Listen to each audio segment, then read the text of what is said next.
Aloha, Flow Riders, and welcome to another edition of The Flow. I am your lovely host, Doc Rock. Today I'm flying solo, like solo to the ground. You won't even recognize me. Anyway, no, let's not do Tom Buck jokes today. I'm flying solo. Katie is enjoying a little bit of R&R, a little vacay, and she'll be back next week to kick it with us. But for now, let's go ahead and do these things. Okay.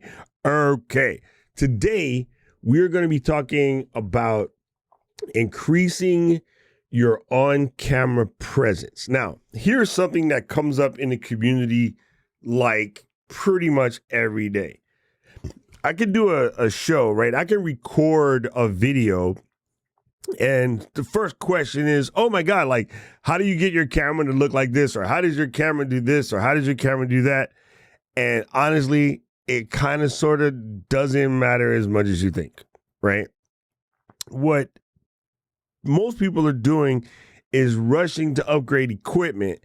And I've seen people on broadcast television with billions of dollars of stuff, and the show is just steady lacking.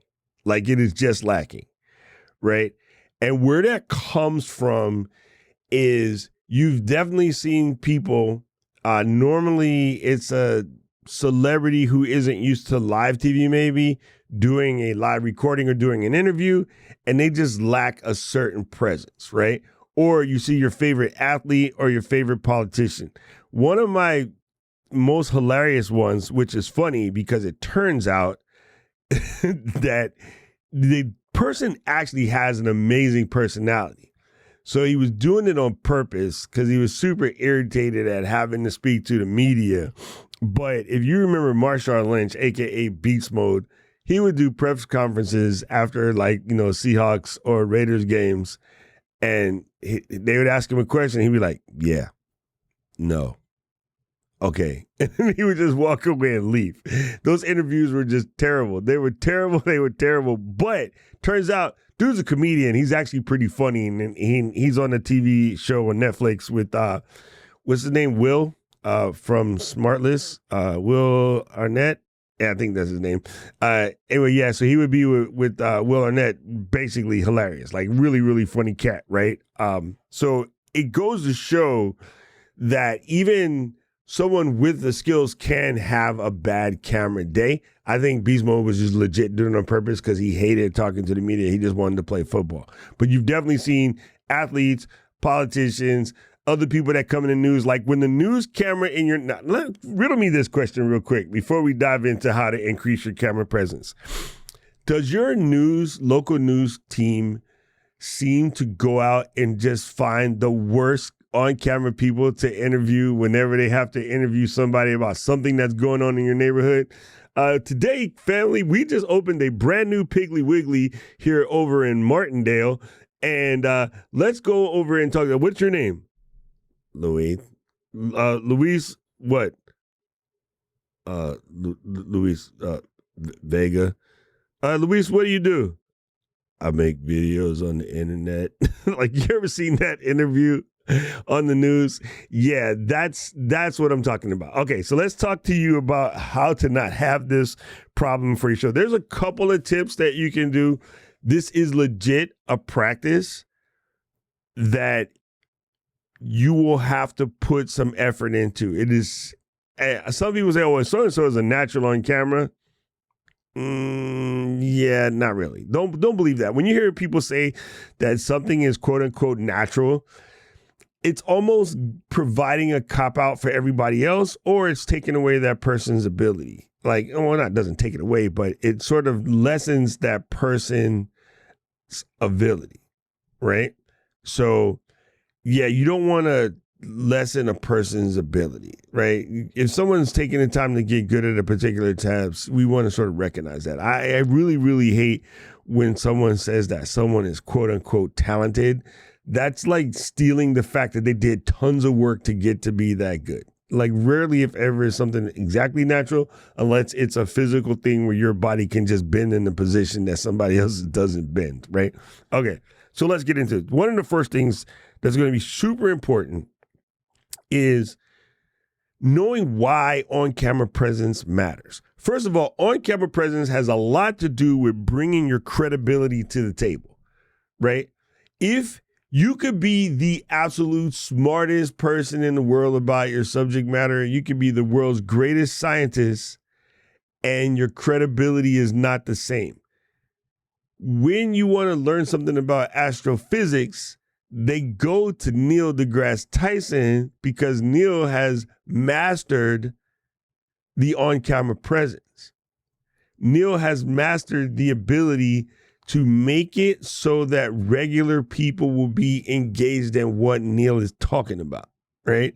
So that is why he is the go-to astrophysicist, whereas other astrophysicists will come in with their, slide rule calculator in the pocket and be like, well, once the stars were mapped out by ancient Mesopotamians, and therefore with the quadrilateral indices of the elliptical Earth, with the paths of the transcend, and then like everybody's like, what? Oh my God, this is out of here. This is out of here. Neil has found a way to bring what would be an otherwise complicated or slightly misunderstood and somewhat controversial conversation, bring that to the table and make it sort of legible, if you will. So on-camera presence will add to your credibility. It also increases your audience engagement because audience is more likely to sit there and listen to you if you have a decent on-camera presence. Okay. So one of the first things I want to say that is very important is you must absolutely, positively, 100% know your topic. Okay.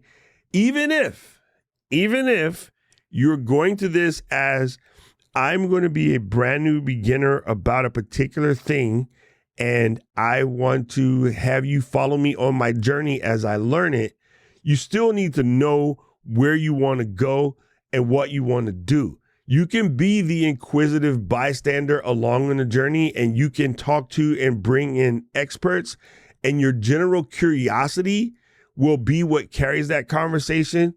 But if you are a SMEs, a subject matter expert, if you're coming in to talk about the thing that only you know, if you want to talk about the thing that you absolutely love, if you want to talk about your favorite TV show, you still need to kind of sort of know your topic, okay?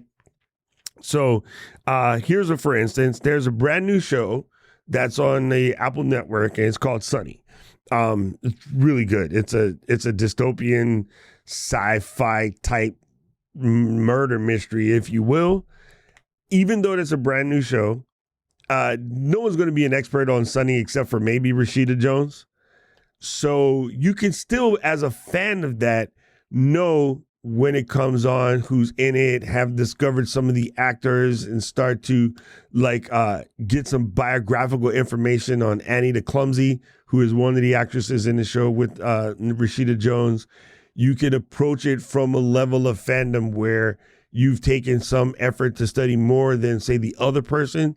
And so let's say if there was a score for everything there is to know about Sunny being 100 and you could be 10, you can still record at 10 because there's some people jumping in at 0. So you're at least 10 above the 0. People will follow you on the journey, provided you can bring something unique to the table. Okay? So know your subject is important. Now, the other thing I would say, the next thing on this topic list that I put is you need to find a way to command your voice. And a lot of this has to do with your pitch, your tone, your pace, your style, your inflection, your diction, and even knowing when is a proper time to add a little bit of animation. We tease Alec about it a lot, but Alec can just sit here and have the entire conversation and barely move. His British accent carries the rest. So he can sit there with that stiff personality. I wish the dude would move around on camera a little bit more. And that's my buddy, right? It's just one of those things that you will oftentimes see the people that we think are a little stiff on camera are exactly stiff on camera. They're not moving, they're not adding, they're not commanding their voice. One of the things that you can do to command your voice is just break the pattern. So if you happen to speak in, say, pillars of three, like today I'm going to talk a little bit about American football, and then we're going to talk about basketball, and then we're going to talk about baseball. You could still even break up that three. Today, we're going to talk about the United States' favorite sports. First, we're going to talk about football, and then we're going to go into a little bit about basketball. And last but not least, America's national pastime, the old baseball. Like, that's how you would break up and add a little style, a little tone, a little inflection, a little pitch. You could even add a little pitch, like what I just did. Like, raise your voice a little bit and bring it back down. Talk a little bit quicker and a little bit slower. Like, these things break up the monotony so you don't sound so monotonous. That's the word we're trying to break up. We're trying to break up the monotony. Having a little bit of pitch style, tone in your voice will go a long way. Now, this one is difficult for me because I 110% believe this is a switch. It is a turn it on, turn it off type of switch. And people will have all kind of fights and reasons and excuses as to why they can't turn said switch on and off, but it's a switch, okay? I don't think you can learn how to be confident. I think you either are or you're not. And if you can confidently fight your inability to be on camera, that is a level of confidence in itself. I am confident in standing here and not flipping on the camera, right? I completely believe confidence is a switch, and I believe you can just make a decision and flip it on. And you can make a decision and flip it off. People say, come and learn how to be more confident. I want to call BS. I get a lot of fights about that, but it is. And the reason why you know this, because talk to that person one-on-one about the thing that they love, and you can't get them to shut up. But somebody told them, normally something that happened in school, stepping up to the board, or they come from a family where they are sort of just browbeat by everybody else. Everybody steps all over them or whatever. There's a lot of things that can steal your confidence, but I don't think it's a learned value. I think you turn it on, you turn it off, right? Talk to anybody about something that they're completely against, and they will confidently fight you for their position. Pretty much anybody. So I don't think, I just don't believe you can turn confidence on and off. I mean, I don't believe you can, quote unquote, train yourself to be confident. You just turn it on. And you turn it off when you feel like it. Simple as that. And I believe also the similar thing with nervousness. I think nervousness has to do with somebody at one point in time told you to shut up when you were trying to say something that you really wanted to say, and you have not been able to shake that ever since. But there's some things that you can do in order to increase, quote unquote, the ability to hit that switch.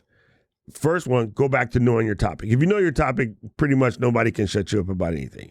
Ask Luis about some old school camera joints, or ask him about stand-up comedy.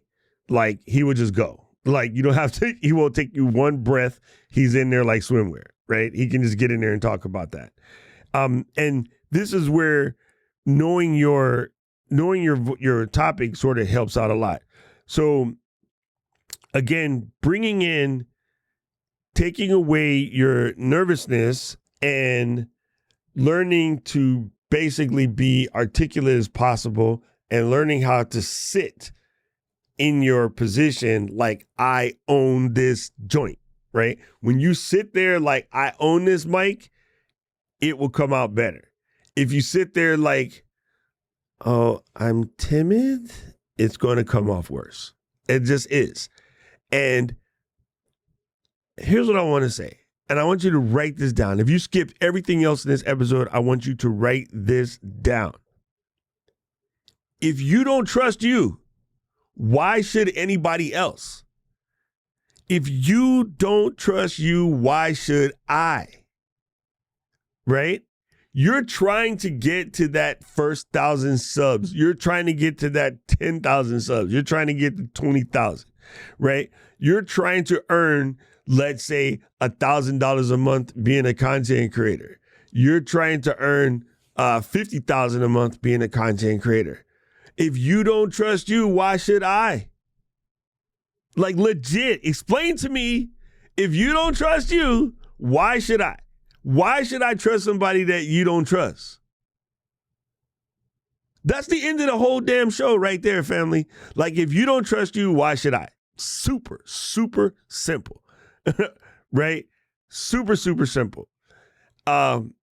So basically, some things that will help you with your general confidence.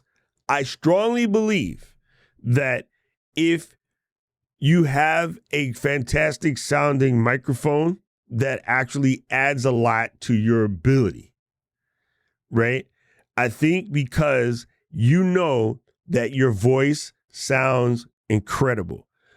I have definitely been in situations where I'm a guest on a different radio station or whatever, and the audio sounds funny, and I feel different about my conversation.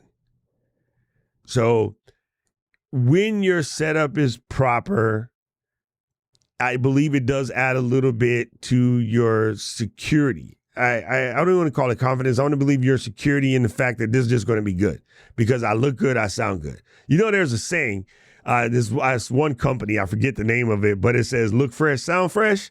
I believe that. I believe when you look fresh, you sound fresh. If you come in, you got your best looking fit on, just got your hair did, you know, your glasses are clean, your face is nothing in your teeth, different level of conversation.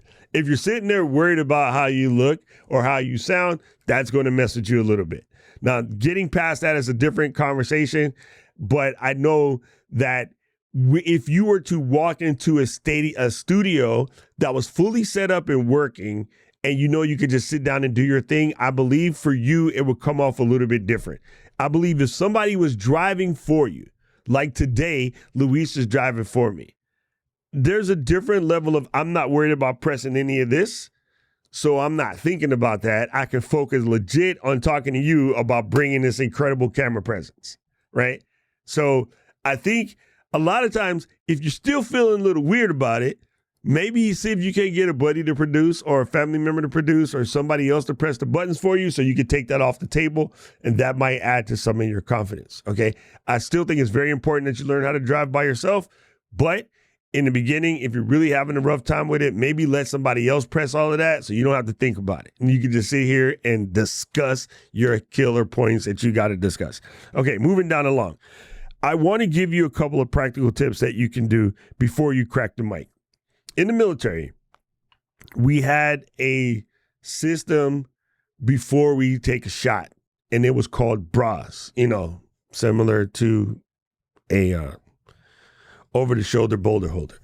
And the acronym stands for breathe, relax, aim, squeeze. It's basically how to fire without like switching up and missing your target, right? So whenever you go to the range, especially when you're doing the situation where you're shooting in the prone, where you're laying on your stomach, you want to breathe, relax, aim, squeeze, okay? We're going to switch that up for camera presence.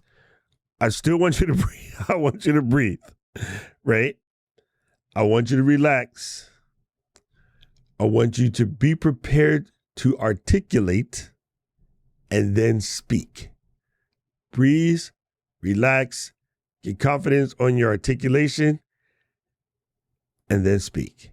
So same thing. So we're going to use the bras method.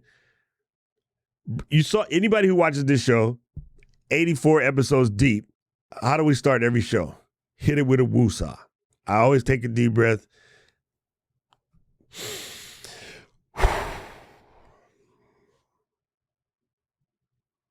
Hello, everybody, and welcome to the flow, right? You always got to give it a second to just calm it down. So before you crack the mic, calm it down. If you're doing an interview show and someone hits you with the difficult question, or you just want to be credible, it is perfectly fine to take a beat. Okay? If someone says to me, all right, Doc, I got this question yesterday from Katie. Katie said, I got a buddy of mine that wants to do a 2, maybe 3-person podcast. They have a budget of $200. Go. The first thing I would do if I'm doing this on camera is take a beat. I'm like, $200. Well, it seems to me that probably the best option would be a Zoom, ZOOM H4n, which is roughly $150 to $199, depending on where you buy it and which model you pick up. And they're all basically the same for this particular purpose. And the PodTrack, which is a 4-channel recorder similar to the Zoom. The primary difference is the PodTrack has no microphones. The Zoom has microphones on it. And then you'd want to go get 2 Samson Q2Us for the 2-person setup, which will come with everything they need, microphone, cable, the whole 9 yards. And with that, you can do a portable, on the road, 2-camera setup, and the whole thing will fit into a Tupperware box. Now, if they want to add that 3rd microphone, they're going to bust that $200 limit, just what it is. You basically add a 3rd Samson Q2U to the mix. In this case, if you know you're going to do that, the PodTrack could be better off because that will actually handle 4. And, you know, the PodTrack is $150. The Samson Q2Us are basically $70 a piece. So you're going to be at $210 plus $150 for a little bit over $300. Let's call it $360. You could absolutely build a 3-person mobile setup and you're gravy. Let it out. See? Simple. But take a beat, man. Like legit take a beat. And it's just like, all right, here we go. And just give it a second. I really will make a difference. If you nervously spit, and I don't mean like this kind of spit. I mean like in the rhythmically spit. If you nervously just let things come out of your mouth, you will probably get yourself in trouble. So just take a beat, take a second, breathe it out. Good to go. A lot of people will use stall tactics. One of the biggest ones is the like really, really try to get rid of that. I have a saying in my world. I tell everybody to eat the ums. When I'm speaking on camera, you will rarely, if ever, hear me hit you with a or I do them in my head. Like wherever I want to go, I just go, and no sound comes out. You just like get it stuck back there. Like just don't let it come out of your head. You can totally do the same thing without ever making a sound. So everywhere where you want to take a pause between every other word, so you can think, you can just do the exact same thing without making an audible sound and give yourself a second to process. So then you can go ahead and spit out your words that you want to say, simple as pie. You can completely eat the ums. Learn to make them inaudible. Or just slow your talking down. A lot of times, if you slow your talking down and bring it to an Obama-like pace, you'll be perfectly fine and you will find you never This is something that lifelong stutterers learn how to do, is to control their breathing and slow down their talking speed to give their lips a chance to catch up with their brain. There you go. There you go. Okay, so this next one is going to be hard for some of you people. I'm going to tell you this, but this is a huge-ified difference in whether you come off good or not good. You have got absolutely, positively, 115%, you have got to have a positive mindset. And I know that kills some of y'all, but you have got to have a positive mindset. Back to the top. If you don't trust you, why should we? But whatever you focus on expands. If you focus on, I'm nervous, you're mother bumping nervous. If you focus on, I have no confidence on camera, you have no confidence on camera. If you focus on, I'm going to look like Ish, you will look like Ish. The way the brain works, whatever you focus on expands. If you said to yourself right now, I would like a large hot fudge sundae with dripping hot topping with cream, whipped cream and nuts and one of them fluorescent cherries on the top, that is all you can think about. And you're stuck on it for a hot minute. And then you will see ice cream motif oriented things all day. It's called ambient awareness. I just did this to myself this week. Had a running joke the other day because we were in a hurry to go somewhere to pick up the old Emma-chan. And I was like, there's 3 lanes. Why would you pick the lane behind the person in the Corolla? Whoever is in the Corolla can't drive. The only people that have a Corolla can't drive, right? They either don't care enough about driving to have a doper car, they are over the age of 60, or they're teenagers who don't have a lot of experience. Never, ever get behind the Corolla. Since that day, every time I've been on the road, I swear to you, I have seen more Corollas than I've ever seen before in my life. It is a thing.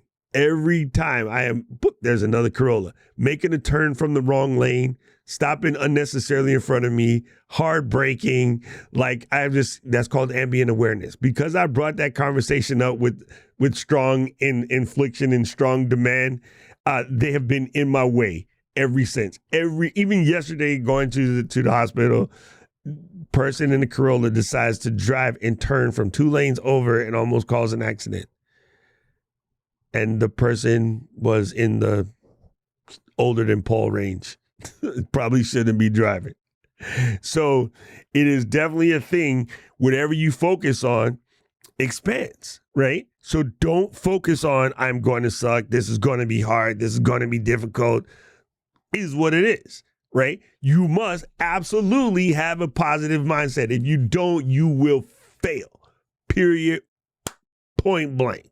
I stand strongly in this. I completely stand strongly in this. Now, another big one is your posture. Now, I'm not saying you have to sit here and be like, hi, I'm Velvet Jones. Today, I'm going to talk to you about how to run a proper business. No, you don't have to do that. But you also don't want to come up and be like, yeah, so the ancient Mesopotamians were the very incredible people. Like, you don't want to do that either. Like, you want to sit to where your diaphragm has room to do what a diaphragm needs to do so that you can properly get these sounds out. You want to be comfortable. Definitely, I sit here elbowed on the table all the time. A lot of times when I'm deep in thought or conversation, I will sit leaning on my arm. And when I'm really, you know when the subject matter has got me blah, blah, blah, in the head where the little, the hamster with the wheel is like, I am normally doing this. I'm pulling a cheek or pulling a beard hair. That is when I am thinking deeply about whatever the person is talking about. I'll be hand up and then you'll hear the ASMR beard pulling. That's just a tick of mine. But ancient Mesopotamian underwater basket weaving, correct. Right. So sit with a posture that allows you to be you. But yeah, you just can't slouch. The slouching thing is just not going to come off good on camera. If you're sitting there, you got tension in your shoulder the whole time, that doesn't come off on camera. So you're going to have to go back to bras. Breathe, relax, prepare to articulate, and speak. It would just come out, right? People having these Zoom meetings laid up in their couch doing whatever, no, man, no, that doesn't work. It really doesn't work. Okay. So I want to go back to animate a little bit. I just want to remind you that because I think it has a lot to do with it. I think being able to animate that face a little bit. When someone says something psycho, you need to be like, when someone says something incredible, let the whimsy shine. You need to have a little bit of infliction in your face. Much harder for those of us who are respectable because they can hide it. But you could do things like, what? like add a little, that's the showmanship, right? Don't be over the top. Don't overthink it, but you have to remember to add a little something. Now, you want to see something. When we get to the practice part, this will make sense to you in a second, but if you want to see something, do your practice recordings, okay? And in your practice recordings, I want you to record the way you normally record, and then I want you to stop the recording. This could be a 15, 20, 30-second recording. I just want you to sit there, crack the mic, no thought, just record. Record 15 seconds.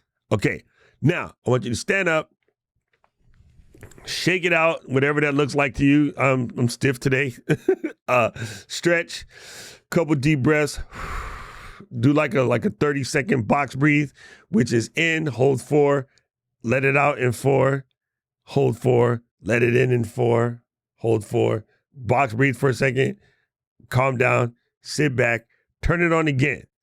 Before you open the mouth, smile.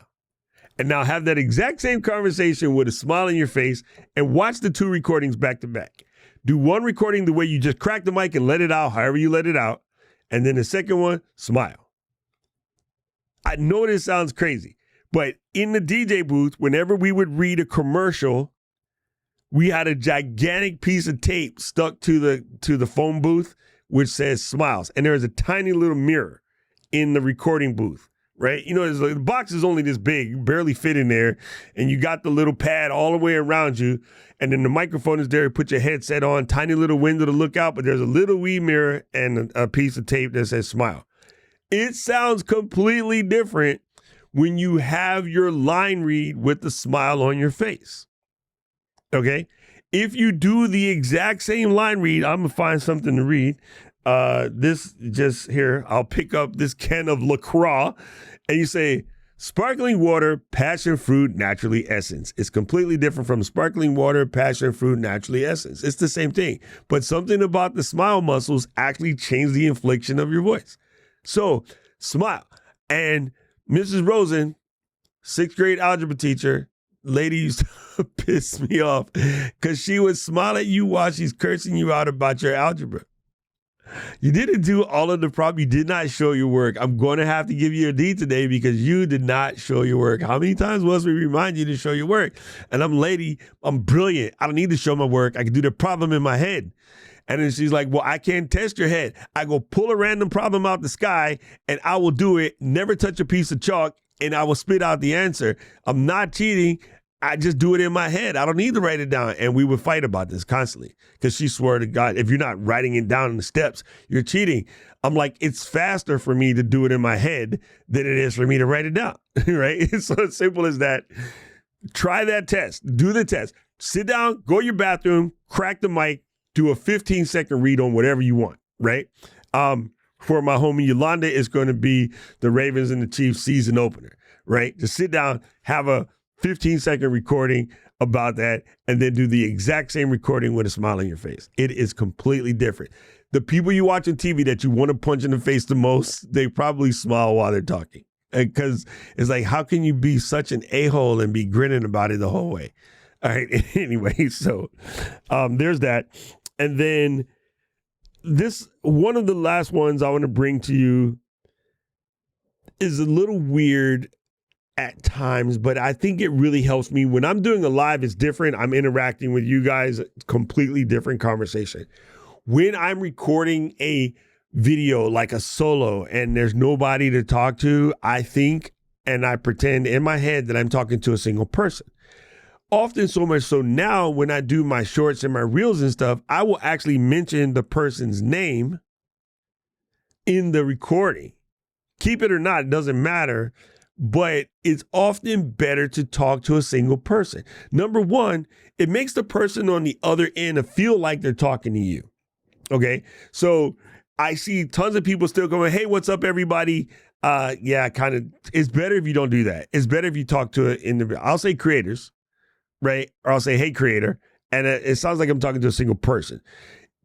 Sitting down and feeling like you're having a conversation with one person that you deeply love is much, much easier. Okay. So back in the day, I used to actually put a legit paper I had a picture of Jessica Alba's taped to the underneath of my lens. So whenever I was coming to do a recording, I was talking to Jess. Me and Jess was homies. You know what I mean? It could be, I like the Vlog Brothers. Vlog Brothers is the most perfect example of this. They talk to John and Hank. They talk to each other. They're talking to us, but they do their vlogs as good morning, Hank, or good morning, John. And then they will get into their talk because it feels like they're having a talk with a close person that they love. They're talking to their brother. I do a lot of my recordings saying I'm talking to Mary Lou, or I do a lot of my recordings, like I'm talking to Aubrey, right? If I'm doing a recording, I'm talking to Yolanda because football season's coming up. And after kickoff next week, I ain't talking to her until February, or at least till after the game and the Raiders beat the Ravens. Then I'll talk all kind of smack to her, and then she will hide and cower in her little purple closet. Raider Nation. All right, back to the subject they had, right? Again, being able to feel like you're having a conversation with a homie makes a big difference. It really will help you woo-saw it out. So talk to your homie. Like, put a picture over there if you gotta. Feel like you're having a conversation to your homie. It's a lot less creepy than having anybody, which is why, hold up, pump the brakes. Luis, special effects. Here's the reason why we say record your podcast live on YouTube with the live studio audience. Because now I'm not talking to myself. I'm actually see Hank and Gretchen and Will and Paul, Luis, like Aubrey, they're all here, right? So when I'm having these conversations, I'm talking to my homies. I'm not sitting here talking to myself. So in the best chance possible, if you record your podcast live, if nobody is sitting in the live studio audience but your mama, it will come out a lot better than talking to yourself. It's just, talking to yourself is extremely hard. It just is. So the last thing I'm going to put on you is, fam, there is nothing to it but to do it. You have got to practice. Yes, AI, we are talking about practice. You have got to practice. There's no way you get good at this without practice. It just doesn't exist. There's no such thing as natural born talent. None of that. That's just BS. You've got to practice. Why are little kids so good on camera most of the time? Nobody told them that they shy yet. Roll up on this small kid and put them on camera. They would do their thing. That Steve Harvey show, about young superstars, they're just brilliant. They're brilliant because nobody told them to be scared yet. So you literally, really just have to go in and do this. You've got to practice. So I'm going to back this up. I'm going to give you the rundown really quickly this time because I made little notes. See, I wrote it down here. I'm going to give you the rundown real quickly again. So here's your list. They're not in any particular order. Every single one of these is important. I don't want to say any one is more important than the other. These are all important. And if you can only do 3 at a time, fine. You will eventually get to where all of these things just come to you. They will be muscle memory. They will be second nature. Okay, so here's the list.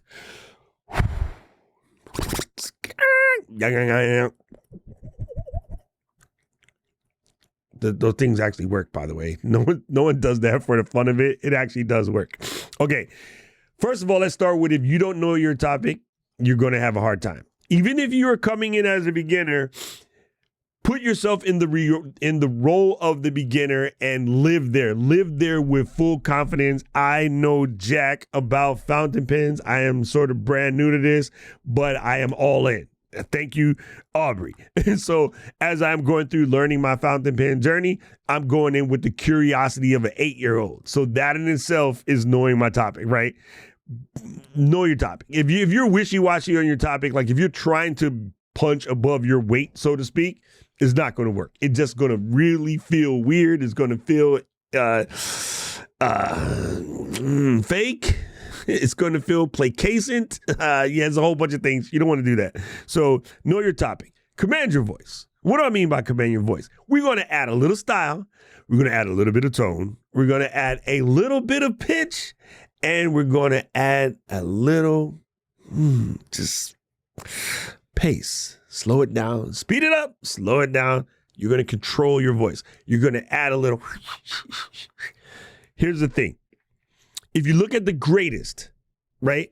I'm going to give you the top 3. I'm going to give you the top. The list is ever evolving, but I'm going to just give you top 3.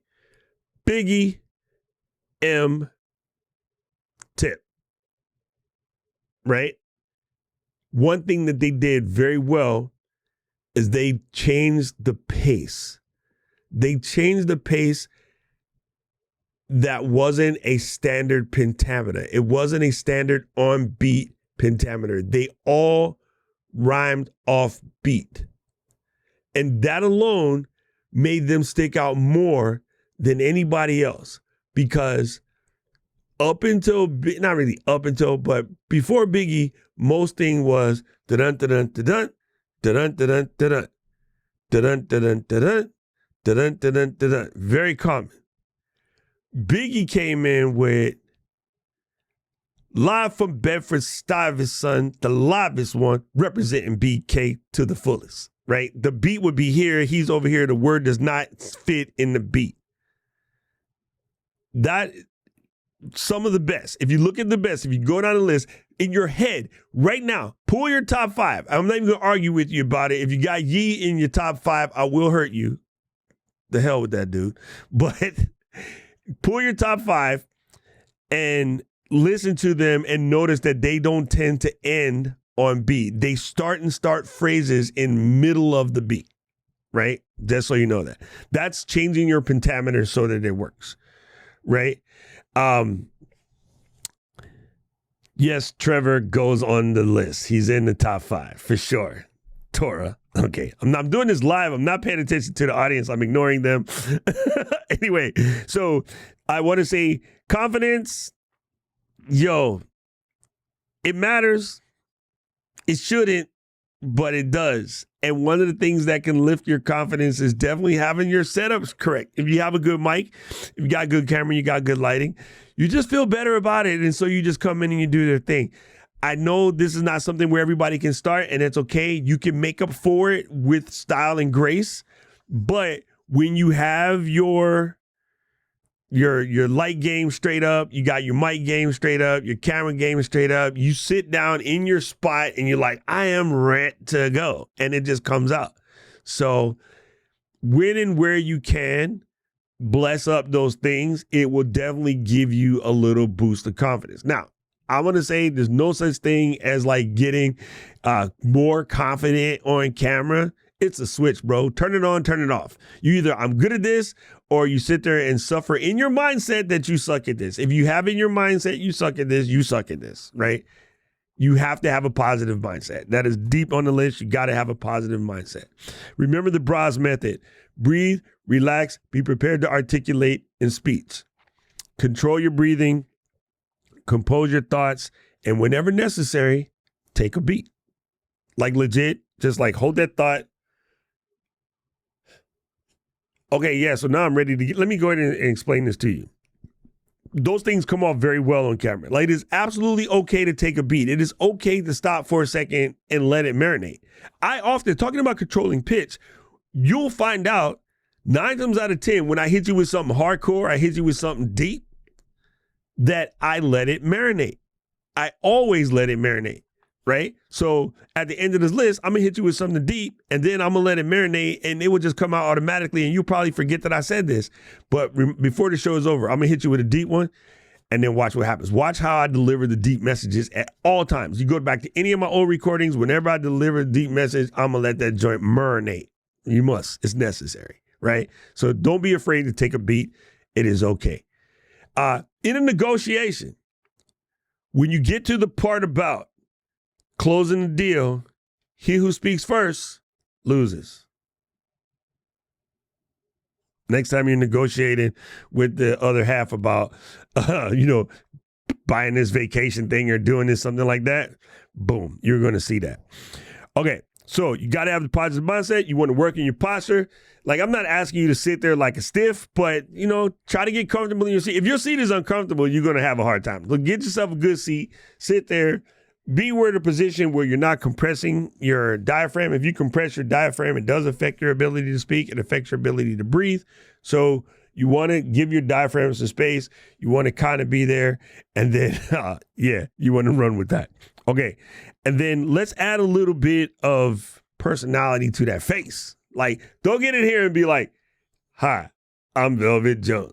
Today, I'm going to talk to you about my brand new book. Like, no, you want to add a little something. And you can start with just a smile. Crack a smile and have a conversation with your people, and it's going to be good. Now, let's say, what if you're talking about something solemn and you can't necessarily smile? Then care. Put on your caring face and care. People, I want to absolutely make sure that nobody goes broke over the next 5 years. I'm going to tell you today how to put your money in a position so that you don't go broke over the next 5 years. Here's some very important things we're going to look at. We're going to look out for you. We're going to look out for your family. Having a caring smile, a caring face, just as helpful. But try to add, don't be stiff. Do not be stiff. And practice. You will get good at it. It just will come to you. It will come to you. It will take some time. It will come to you. Now, again, your nervousness, that's confidence. And that confidence comes from knowing your subject. When you know what you're talking about, you probably ain't nervous about it. You know, pull up on somebody that knows what they're talking about. Like, pull up on Luis and start talking to him about stand-up comedy. There won't be any slouching. There won't be any, oh, give me a second, blase, blah, none of that. Like, yeah. So that's it. Like, that's my on-camera presence. Know your topic, command your voice, get your setup straight, breathe, relax, articulate, speak, positive mindset, control your posture, add a little style and grace to your face, add a little tone, pitch, flicks, and diction to your conversation when you're talking, and then talk to one person. So, and the way you practice is record it, watch yourself, repeat. Record it, watch yourself, repeat. Try different positions. Try just standing up. Try sitting down. Try smiling before. Try watching comedy before you record. Try watching comedy before you record.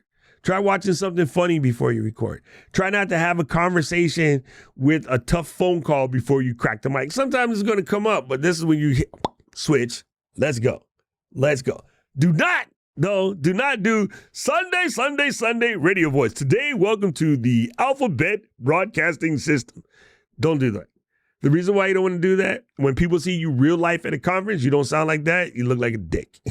Second of all, you don't want to have that to where you do have an off day where everybody can feel it, right? Now, what you probably don't notice other than the way I sound, I am sick as a dog right now. But I turn that crap off, I come over here and I do the show. And then I'm going to immediately finish this, go upstairs, relax for like an hour, drink some hot tea, come right back and do another show. And then I'm going to go back to bed. But when you got it locked in, you're able to just switch it on, switch it off. That's it. That is your camera presence in a nutshell. And this has been The Flow. Now, if you want to find out more about The Flow, you can find us every single week right here live on YouTube recording this show. And you go to flow.ecamm.com. This is where you can leave us feedback. You can subscribe to the show. You can add it to your YouTube list, your Spotify list, your Apple list, wherever you want to be. This is how you get yourself connected with The Flow. But by all means, leave us questions, leave us comments, leave us feedback. You can even leave us voicemail all over there on flow.ecamm.com. This show is recorded every week live on YouTube and brought to you by Captivate. As soon as we record this show, I send these files over to Luis. Luis chop it up like he chopping broccoli. And then the next week, we issue it live in the podcast space, basically using Captivate. Is one of the best podcast hosts in the game. They come at you with a growth mindset. So having a podcast platform that really focuses on growth is a good way to help you grow your show. So big ups to Captivate. You can find out more about them at Captivate FM. That's CAPTIVATE.FM. Like, now I won't say what the FM stands for. Anyway, you can check out Captivate, and thanks to them for allowing us to do this fancy show. That's it. That's it. So what we're going to do now is dip into the live studio audience. Everybody who's watching this on YouTube, YouTube is going to show you a couple of videos that they think you should watch. You know I agree with them. So check those out. And you have been in the flow. You know what we do. We finish this with our Flow Rider Live crew. We say, Flow Riders, out!